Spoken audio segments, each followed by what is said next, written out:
buang. Kalau langsung buang, maju kemarin tersumbat. Bayangkan dari sama sampai ini, yang jadi sampah itu macam di sana, udah keras ya. Jadi ke depannya kalau dia itu ditampung di tempat yang khusus, kalau langsung ini akan terjadi kecepatan. Nah ini kami harapkan nanti ini kita sudah 10 tahun ya. Sudah 10 tahun tidak digali-gali, yang bisa gali, yang tadi sampah bekas-bekas juga macam tanah. Nah ini kita akan coba mudah-mudahan kalau seminggu ini bisa dilakukan oleh dinas PUPR dan nanti akan dipantau oleh Satpol PP Kampus.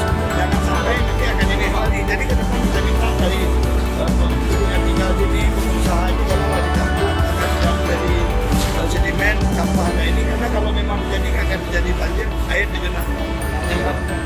Tidak nyaman untuk kita inilah. Lebih tamu-tamu yang datang. Lebih tamu yang datang. Apalagi kalau limbahnya ini kan kenyamanan dari tamu-tamu datang kan